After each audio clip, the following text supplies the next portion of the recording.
unique closet te hianin zaina ha tur min sponsor saklona kalam don me ka anom na hi hei chinga veng ai zo lan ya chinga veng chu kha kan hei tuna hianin zaina ka wardrobe tur kalam don ani anga moin ngen lo thui gala shelova ma ro chu halam pang kha chang ka design an design kha chuan en lock chin to handor chu ania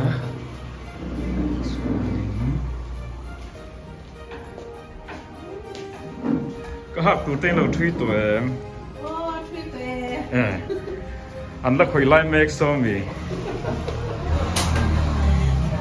hay có học tụ này cũ nên có học tụ nó bị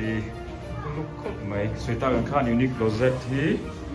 chỉ ngờ về ngàn luôn mà Zaithiam te lệ cái này host tụ để bọn mình sponsor ta inen de reng reng so this one ka trial do na going hand trial kan do na happy the dikem ti de kan den do na so anin lizo hianin lammual lama practice turin ka kal lenga ka ko host tour nu nui ne kan ro practice wise way do ni ka hak line kita kan thui zo ta der mai zanina hei ka hadona hei hi a main event line award fly kan ka hadona concert na ka chon thom dang ka hadona masih hi main event sa ka hak ru ne he unique closet how design student hay ka theng chia hay red carpet ten lo pha to chuan hey le be kai le ki ko an lo ki zo to diang so sit ten lo teng lo tak to an lo lam na sa to ko mai sa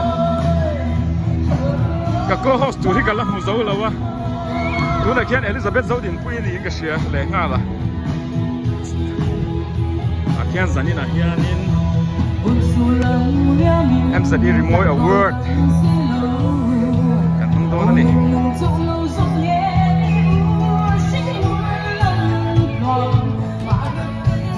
làm đó khóc mày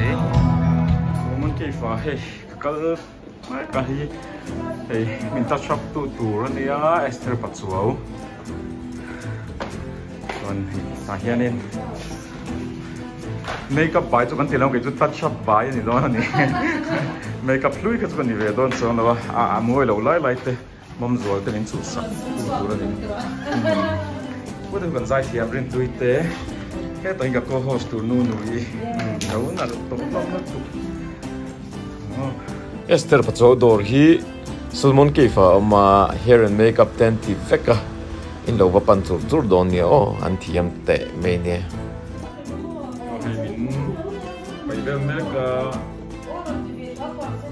makeup artist tu kan kha aduh ma sei zo vel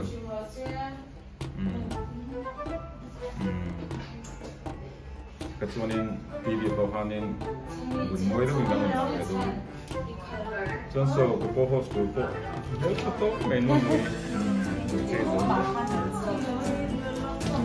hey hiện cần số tôi hey final touch em nha so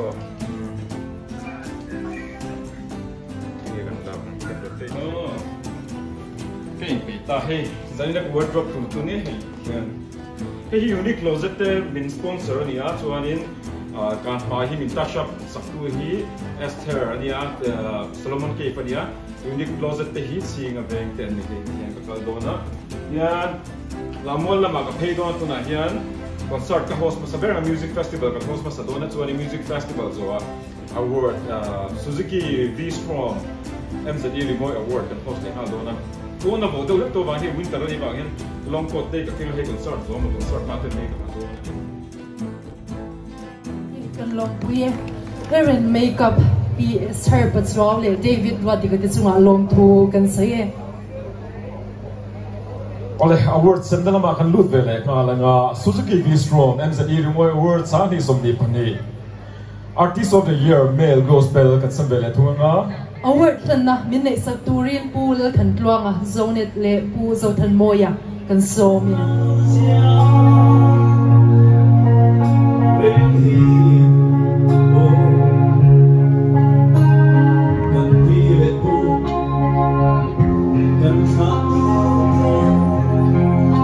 Run away,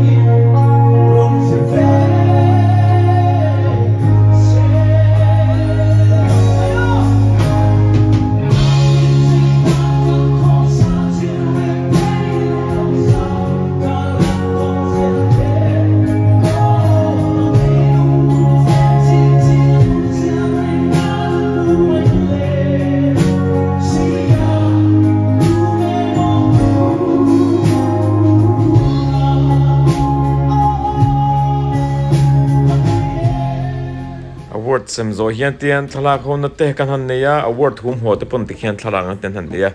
ke chu ti tu re mem kan ei toro ka in ei por te te a tian tlan ho le ha fam ani